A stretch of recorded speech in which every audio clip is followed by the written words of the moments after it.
Hi, my name is Robert. This video is designed to give you step-by-step detailed instructions on completing the task at hand.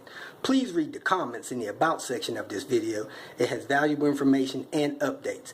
My YouTube channel has a disclaimer video that I encourage you to watch. And please like, share, and subscribe. I hope you found what you're looking for. Thank you very much for watching. In this video, we're going to remove and test and reinstall the starter on this Chrysler 300. It's a 99 model. We don't know how to jump the starter and the car is not cranking. It could have a transponder issue or a starter issue. Is under the catalytic converter right here. Back in there, it is hard to get to. Really can barely see it. So you go under the car and get it. You could take this wheel off or just jack the car up, put a jack stand under it, under the frame, crawl under there and get it like I'm getting ready to do here. I used a ratchet with a 13 millimeter, ratchet with a 15 millimeter, and this boxed end here and a needle nose pliers to undo the wire to the solenoid. Those are basically the 3-4 tools you need to get this starter out of here. Come under the car, there is the oil filter, and there is the starter.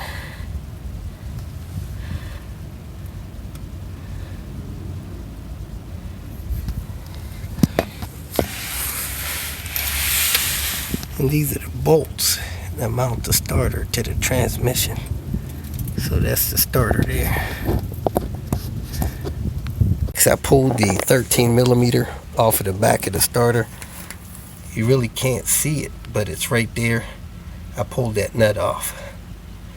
Then I unclipped the wire because you need that wire undone to get this starter to swing out the way you need it to get it out. You can actually get that 13 on and off with the ratchet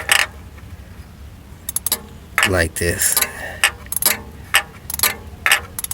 Next, you got to get these 3 bolts out the back of the starter. One here, you get a socket through this way. One here I got with a boxed in, and one up there I got with a ratchet. I got these 2 out first before I could get that top one out.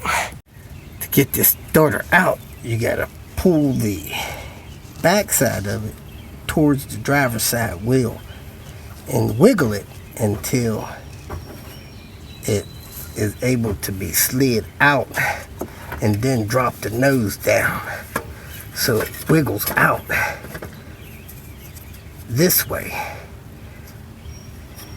and then you can pull it this way enough even with that solenoid wire, so you pull it out under the catalytic converter.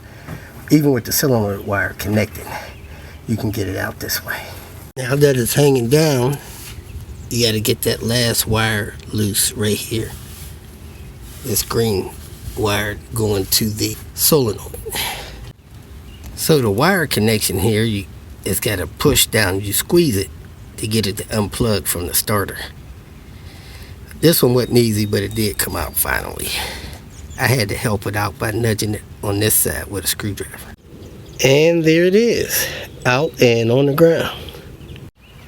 In this video, we're going to test a starter to see if it works.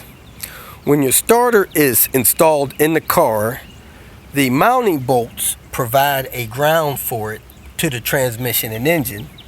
And then the power lead from the battery, like we have here, goes right to that bolt here that's bolted on with your power wire, 13 millimeter usually. And the starter has this power hookup all the time.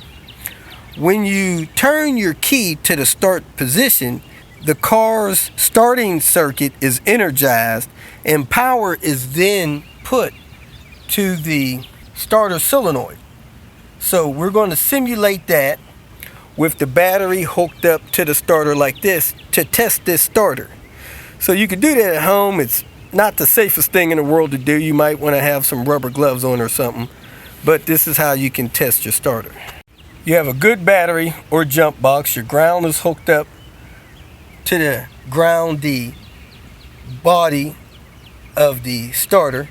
You got your positive line hooked up to your positive cable. Now you want to get a jump wire, which I have here. It's called alligator clips. I'm going to put this jump wire, I put alligator clips on the end of it. You could put a spade on it, whatever.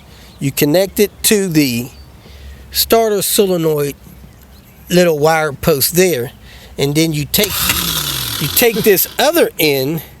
The thing actually moved over and touched the dang starter jumper over here, but you take the other end and you jump it to this positive or to any positive, and it should shoot that Bendex out and rotate the starter.